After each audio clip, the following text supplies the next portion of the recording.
This show is brought to you by Safety FM.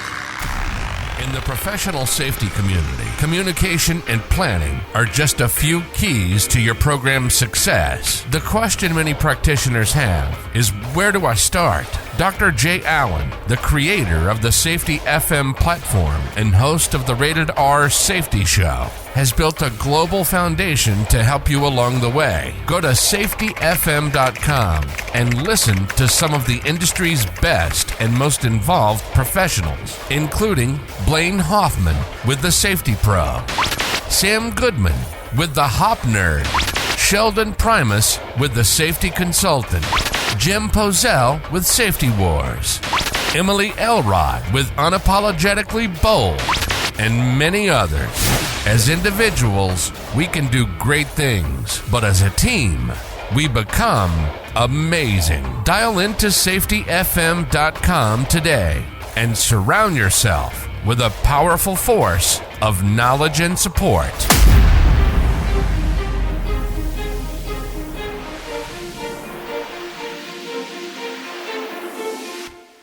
Warning, the following broadcast contains adult language, adult content, frank safety discussions, and stories that might sound unbelievable. But believe me, every one of those stories is true. We didn't start the safety war, but we are going to fight to win it. For our families, for our communities, for our workplaces, and for our lives. Hello, this is Safety Wars. And as usual, there is a war for your safety, not against your safety, but for the safety for you and your family and your communities. A couple of months back, my daughter brought a book home on Aesop's Fables and had roughly about 60 of them. I remember reading a lot of them in elementary school way back when, and I really didn't understand them. But today, I pretty much understand them. I'm happy that these traditional stories still exist in some form. I'll be using some of them in the future, I hope. So who is this Aesop guy? If he did exist, it was sometime around 620 BC. Over the years, especially in the ancient world, hundreds of fables are attributed to this guy. Back in those days, slaves were usually the record keepers, so it's unknown if he actually wrote these things down or they are part of the oral tradition of the ancient world. What fable are we going to talk about today? It's the Trumpeter taken prisoner. There once was a trumpeter who liked to ride at the head of the troops, blowing his trumpet proudly.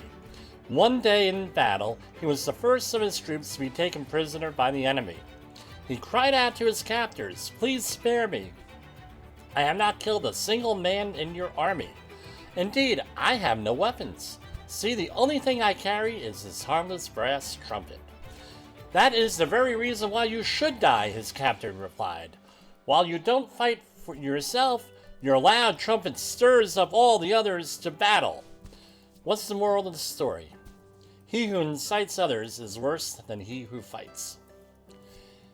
We're in a little bit of a, I don't know what to call it, juxtaposition here in the safety industry. We have, well, how did this all come about here, this whole story and everything? It was from one of the Rated R Safety shows this week from our own Jay Allen here, where he mentioned about getting blame and this and that nature if you're the safety professional. I forget the whole story, you could go back and check. But we have a situation a lot of times in our organizations, depending on your corporate culture, where you're the one promoting safety in your organization. You're the one doing the yeoman's work for safety, whether it's training, the audits, supplying leadership, and everything else that goes along with the safety profession. Inevitably, if you're not promoting an overall safety culture and getting into the C-suite to get them to promote the safety culture, and management's not on board in any way, this is a commonplace, especially in the construction and the maritime industry with smaller companies. When something goes wrong, what happens? That can mean many different things to these organizations. You are the one with your head on the chopping block. So if you don't promote harmony and be that peacemaker when the opportunity arises, then if something goes wrong, someone gets hurt, there is a perception that you are negatively impacting that bottom line. Whether it's a financial bottom line, whether it's a safety bottom line, is it a statistical bottom line, is it a loss bottom line, whatever your bottom line is on that.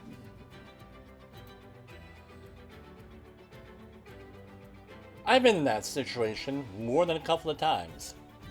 One that came to mind immediately was a job in Binghamton, New York, working for a client who got pissed off that I, with their permission, ordered air monitoring equipment. They did not have any air monitoring equipment on hand, and this was a hazardous waste site, and it was also not only a requirement of the health and safety plan, it was a requirement of the contract. It was an EPA contract, as I recall.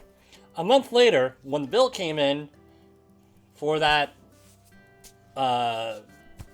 safe air monitoring equipment, and they did not hit their numbers, whatever those numbers were, safety got the blame. Then they dug a little deeper, and that's when the proverbial guvno hit the fan. Safety was making them get PPE. Safety was slowing work down, having safety meetings. That all impeded our progress.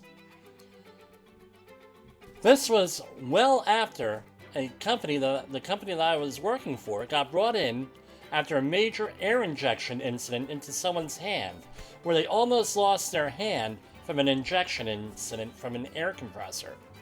And what they were doing was they were cleaning things with an air hose, and the air hose had a hole in it, and they got their hand into a situation in the process where they couldn't move their hand fast enough, and it blew a pin-sized hole between the skin of the index finger and the thumb on the left hand.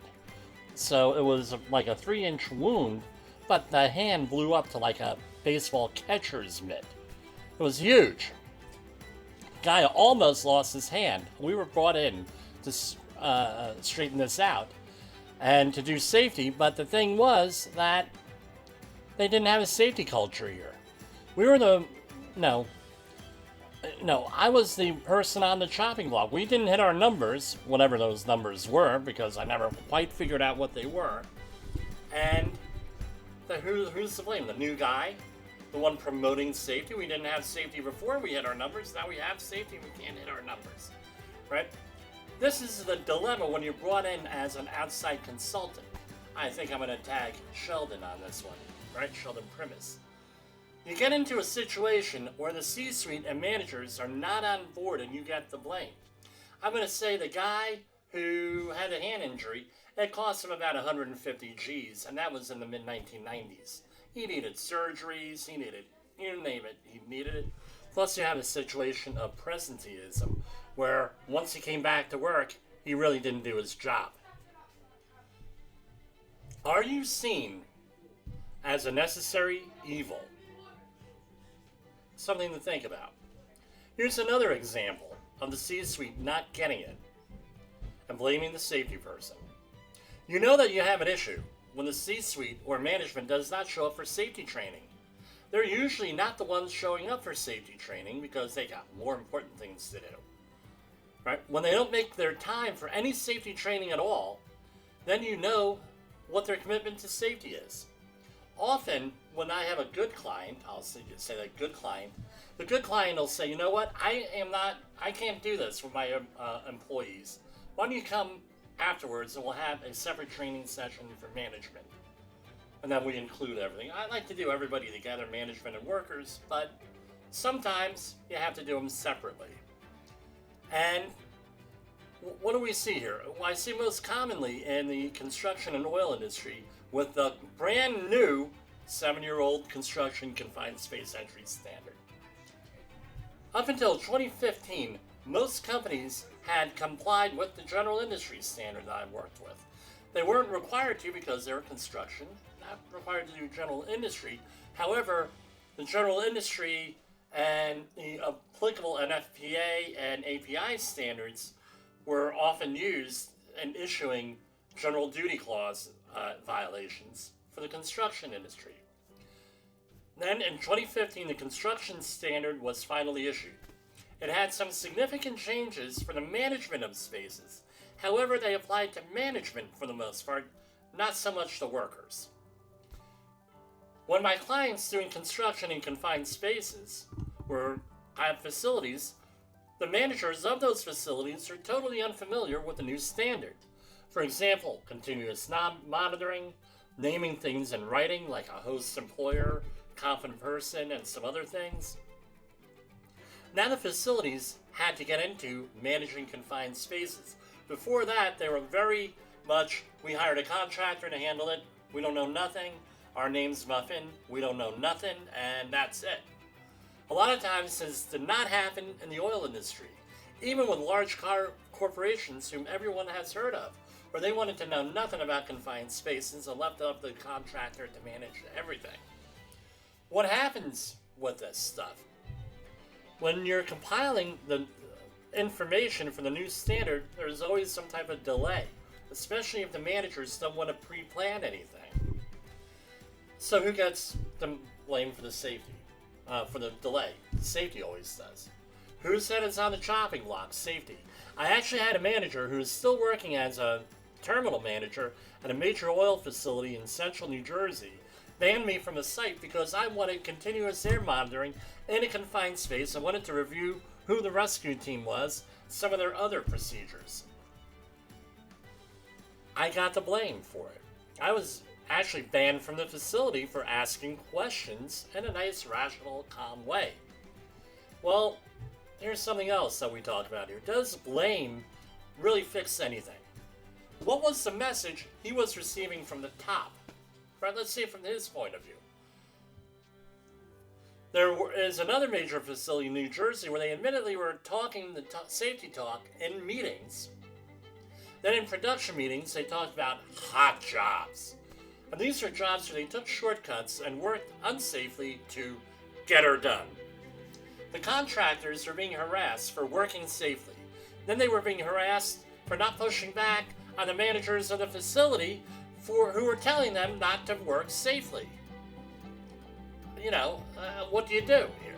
Right? The end result was the person promoting the safety, the contractor, was gotten rid of.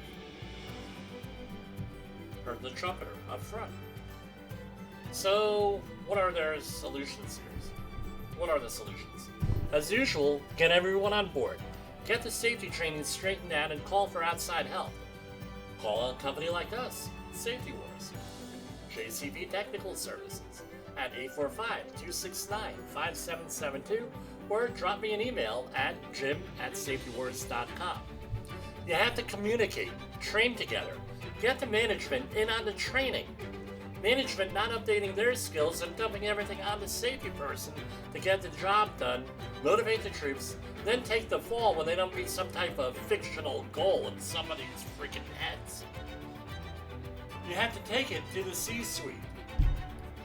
If you can't get in there, try to take your pride and swallow it and get the ear of one influential person. Stroke their ego alone. This is where you might need to get along with your marketing department or someone else to market safety better and have an advocate. Don't be a entrepreneur, be the leader. Sometimes you will have to take the fall, but you can at least look at yourself in the mirror. And together, we can continue fighting that safety war. For Safety Wars, this is Jim Polzel. The views and opinions expressed on this podcast are those of the host and its guest and do not necessarily reflect the official policy or position of the company. Examples of analysis discussed within this podcast are only examples. They should not be utilized in the real world as the only solution available, as they are based only on very limited and dated open source information. Assumptions made within this analysis are not reflective of the position of the company. No part of this podcast may be reproduced, stored in a retrieval system, or transmitted in any form or by any means, mechanical, electronic, recording, or otherwise, without prior written permission of the creator of the podcast, Jay Allen.